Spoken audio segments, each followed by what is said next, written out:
All right, peace and blessings, people. So, this is going to be part two of how the devil deceives people. Okay, and I wanted to do part two to use some biblical accounts to further illustrate slash demonstrate some of the points, key talking points that I've laid out in part one.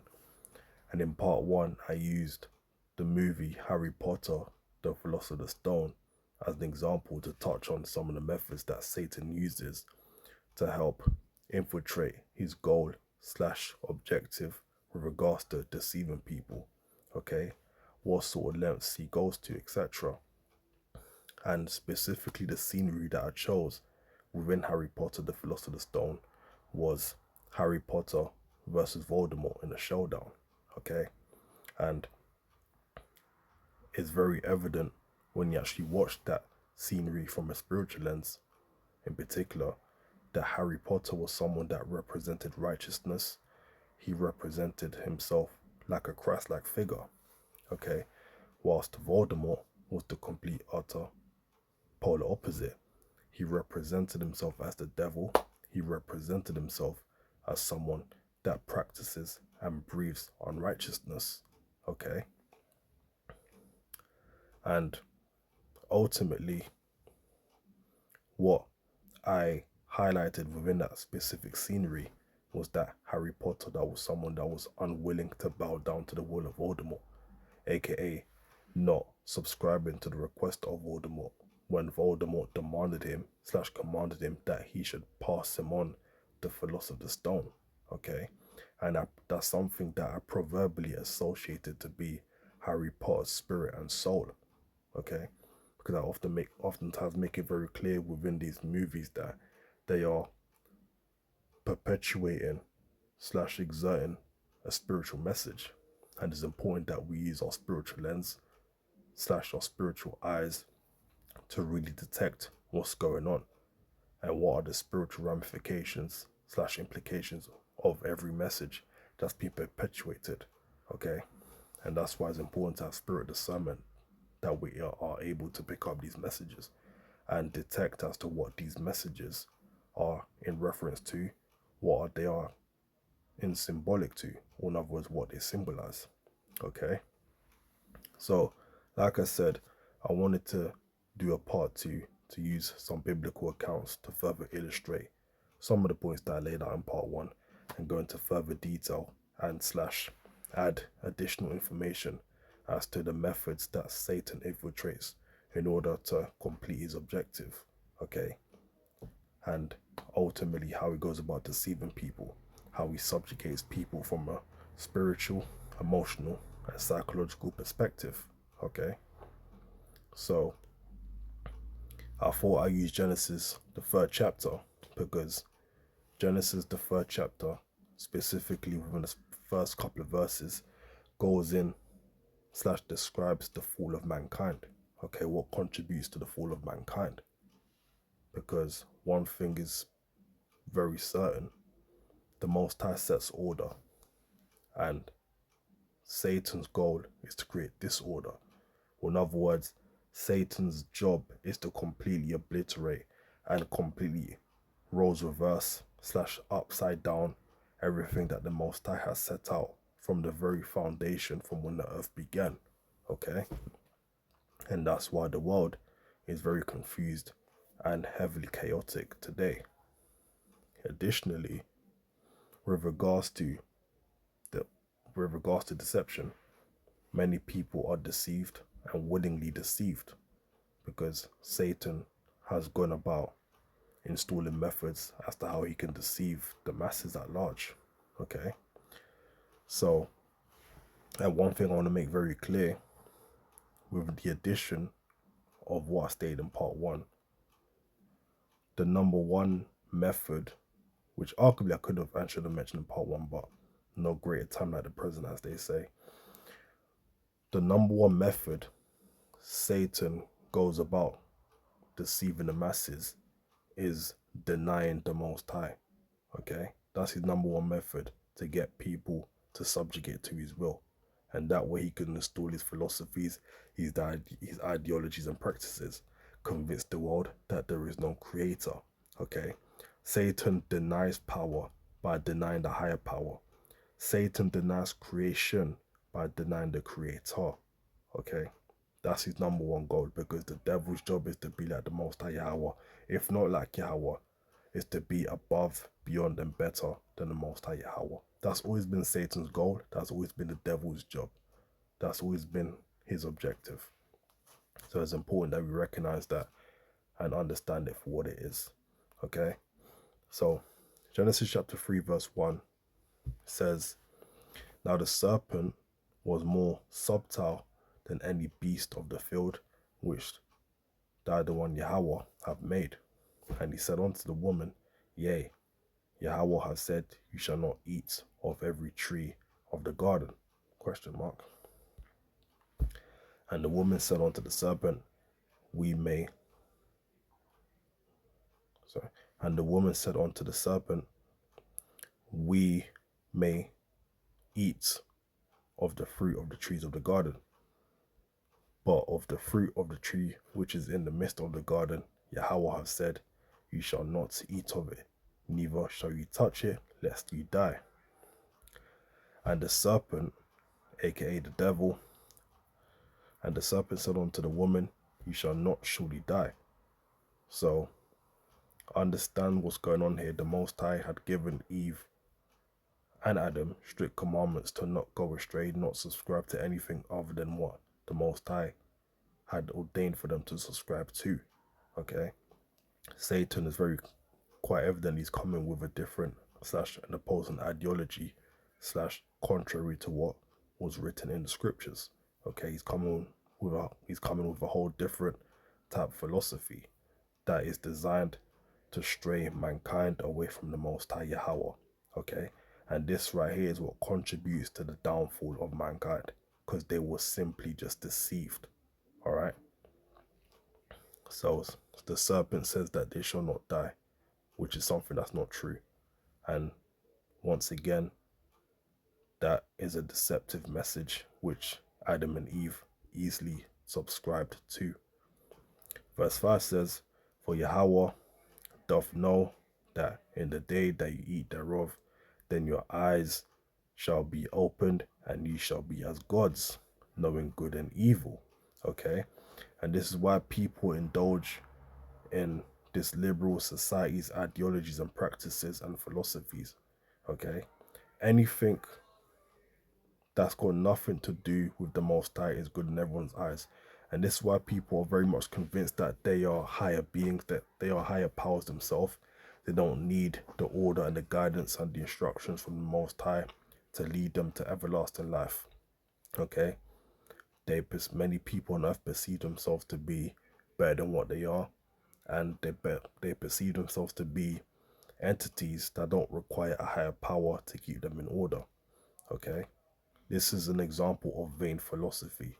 So, in addition to what I stated in part 1 with relation to how the devil goes about deceiving people, I mentioned the fact that he comes with a very seductive voice tone.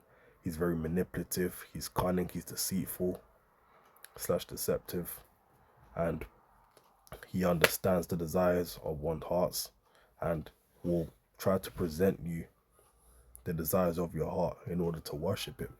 Okay?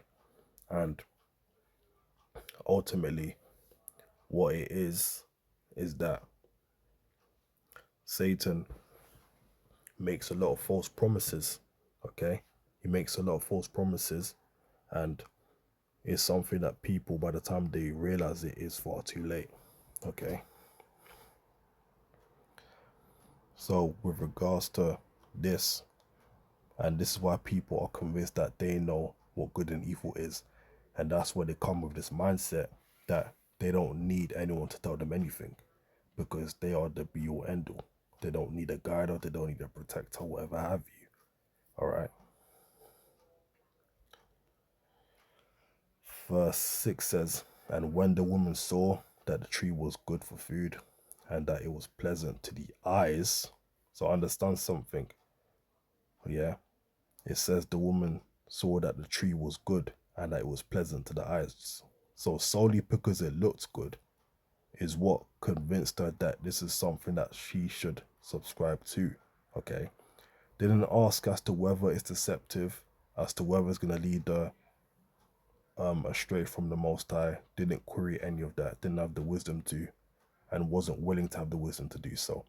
Just from the sole fact that it looked very good, and that's something that needs to be taken into account as well, because of how carnal our minds are, and Satan understands this. He paints something to be of a significant, well, he basically paints things to be significant, whether it's verbally or physically, but knowing that it's for our destruction. And because people just look at something and perceive it to be very good because it looks good, because it feels good, because it sounds good, they immediately subscribe to it, and not taking the time to query as to whether there's any ramifications slash implications to what is at hand. Okay, so this is why it's important not to be carnal but spiritually minded and spiritually discerned. Okay, because if you're not, this is what leads to your downfall. So it was pleasant to the eyes and a tree to be desired to make one wise. She took of the fruit thereof and did eat, and gave also unto her husband with her, and he did eat. Okay, so just further highlighting the fact that it's important not to be carnal. And once again, that's how the devil comes in. He comes in presenting you something that from the carnal lens looks immaculate, it looks sensational. And that's why when you read Proverbs chapter 16 verse 25, it states that, roughly paraphrasing, that there are things that seem right unto a man, but the ways thereof are the ways of death. Okay, so very important message, very important to take into consideration, because this could be the difference between life or death. All right, and going to use another example from the book of Matthew chapter 4, and this is something that I touched on very lightly. This is an issue that I touched on very lightly in part 1, where I briefly mentioned Yahweh as an example being tempted by Satan and whatever have you. So I'm going to go into full detail here, as I've got the scripture right here, and further talk about Satan's manipulative tactics and how he goes about trying to deceive Yahweh. Alright. So Matthew chapter 4, starting at verse 1, says, Then was Yahweh led up of the Spirit into the wilderness to be tempted of the devil. And when he had fasted 40 days and 40 nights, he was afterward and hungered. So make something known to you to be very clear here. Yahweh had fasted for 40 days and 40 nights. So physically he was weak. He was physically depleted to the point where psychologically he wasn't able to think straight. He wasn't able to function as to how he would normally function. Should he have eaten, should he have drunken within the 40 days and 40 nights time period. Okay, so physically he was weak, and this is the point and the time where Satan comes to try and tempt him. And understand the importance of this verse right here, because when you're hungry, when you're tired, and when you're desperate, you might submit into doing things that you wouldn't otherwise do should you be spiritually and physically at your 100% best, at your 100% peak. Okay, so Satan thought, you know what, if I come to Yahushua when he's completely physically depleted, maybe he might submit to my will. Okay, and there's a saying, desperate times equals desperate measures. And there are actual proof that, just from a side note perspective, there's actual scientific proof that when people are in a state of fear, they're willing to do anything and everything to compromise their integrity and their belief system, just for the sole purpose of survivorship. Okay, and that's how Satan operates. He pounces on people, he preys on people that are in a predicament where they are desperate and in need. Okay, so this is why it's important to really dissect what's going on. Verse 3 says, And when the tempter came to him, he said, If thou be the son of Yahweh, command that these stones be made bread. So this right here, verse 3, is an example of the devil, Satan, trying to play mind games with Yahushai. Remember, once again, he fasted for 40 days and 40 nights. So chances are he might not even be thinking straight. He's tired, he's hungry, he's physically depleted. Okay? And the devil's coming in to play mind games with him. Okay? And this is a test of strength of Yahushai to see if he's of Yahweh or could he easily be swayed. And oftentimes many people are easily swayed because the reason being is because they lack a solid foundation within themselves. And really and truly it just exposes that their heart and their mind is not rooted in the word. So that's why Satan's able to come by and sweep them off their feet and make people bow down and subscribe to his will. But this wasn't the case with Yahushai. But he answered and said, "It is written, man shall not live by bread alone, but by every word that proceedeth out of the mouth of Yahweh." Then the devil taketh him up into the holy city, and setteth him on a pinnacle of the temple, and saith unto him, "If thou be the Son of Yahweh, cast thyself down, for it is written, he shall give his angels concerning thee, and in their hands they shall bear thee up, lest at any time thou dash thy foot against a stone." If I'm not mistaken, I don't remember specifically where this verse is from, but I believe it's from the book of Psalms. But obviously, you guys can check that out for yourselves. I'm certain it's in Psalms, but obviously, it's something that's documented in scripture. All right. Yeah, and it just shows here also, yeah, the devil is playing mind games once again by trying to go toe to toe with Yahushai by quoting scripture. And this is something that needs to be taken into account, that Satan understands scripture more vastly than most people on earth. Okay? He understands it very well. Well, number one, it's his job to. Okay? Because Satan has a role to fulfill. So that's something that needs to be taken into account. So understand that just because Satan understands something, just because he can quote things and he has knowledge of things, understand that's how Satan uses it to manipulate people. Okay? So this is why it's important to be in a position where you have spirit of discernment. Okay? Because just because Satan understands the scripture doesn't mean he's righteous, doesn't mean he's of the truth, doesn't mean he represents the truth.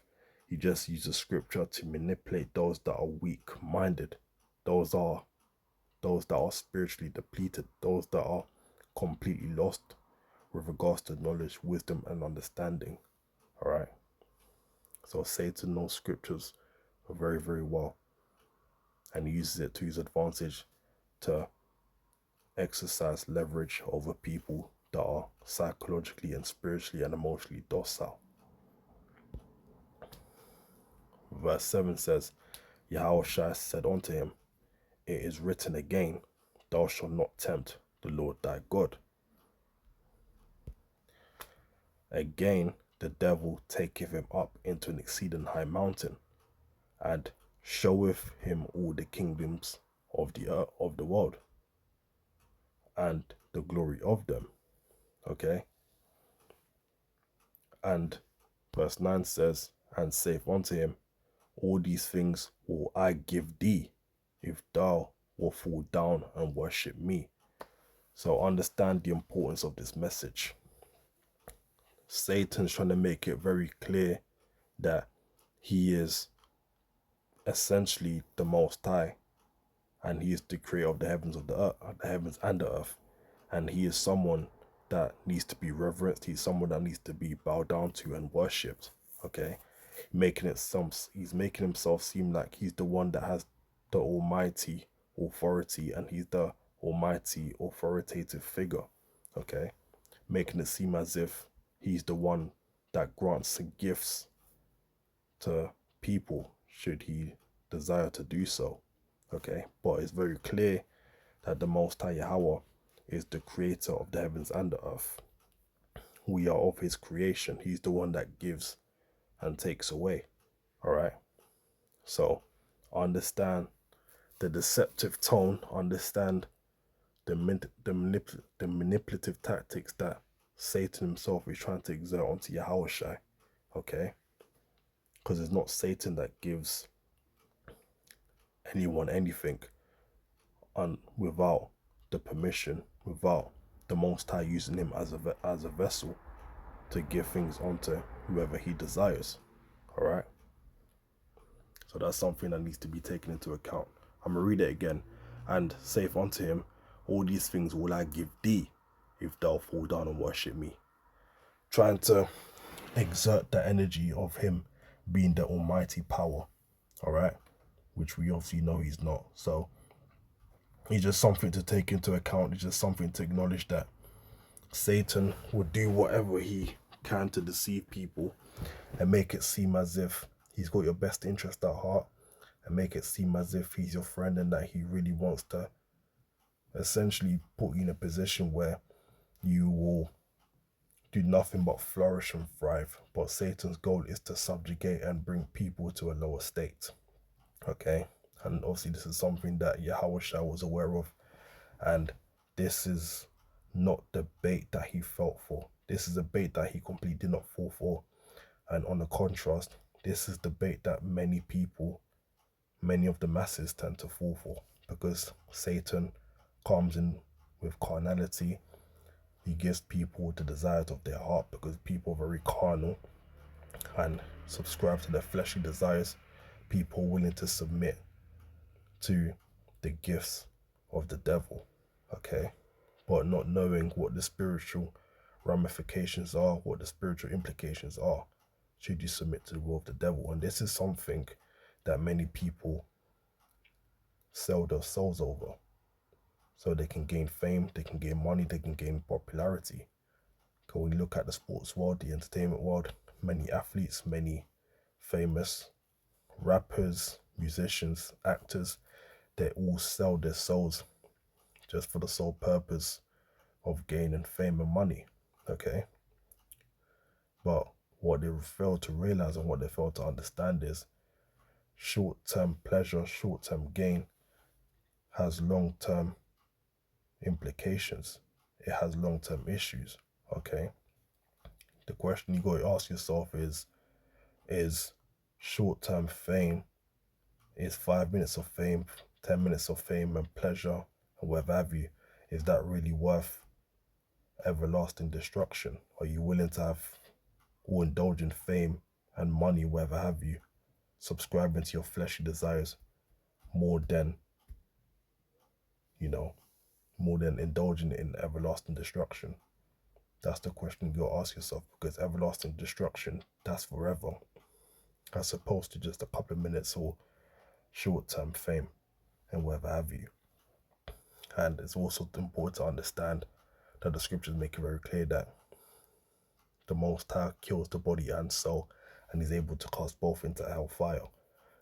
And the people that, the powers that be that rule the earth in this current moment in time, they can only kill the body, but they cannot kill the soul. So it's better to fear him who can kill both body and soul and cast him into hell. And that is the Most High Yahweh. Alright. So verse 10 says, then Yahushua saith unto him, get thee hence, Satan, for it is written, thou shalt worship the Lord thy God, and him only shalt thou serve. Okay, and that's the mindset that we all need to be in. We need to worship the Most High Yahweh and him only. All right, don't be deceived, don't be manipulated. Understand Satan's objectives, understand his methods and how he goes about trying to deceive the masses. Okay, because he's very subtle, he's very cunning, he's very wicked, he's very deceitful. Okay, verse 11 says, then the devil leaveth him, and behold, angels came and ministered unto him. All right, And that's how you get rid of the devil. That's how you get the devil to flee from you. Just resist him and he will flee. All right. So don't fall into temptations. Don't subscribe to your fleshly desires, because all of that is just designed to stray you away from the Most High and keep you in sin. All right. So it's important that we stay spiritually discerned. It is important that we stay spiritually awakened. It is important that we have faith in the Most High and continuously seek the Most High. Subscribe to what's written in the scriptures and continue to abide by what's written in the scriptures on a daily. Meditate on the scriptures day and night, and treat it as your wife ultimately. And no matter how tempted you may be, no matter how hard things may become, it is always important to put your trust in the Most High. Always put the Most High as number one. All right. Anyways, peace.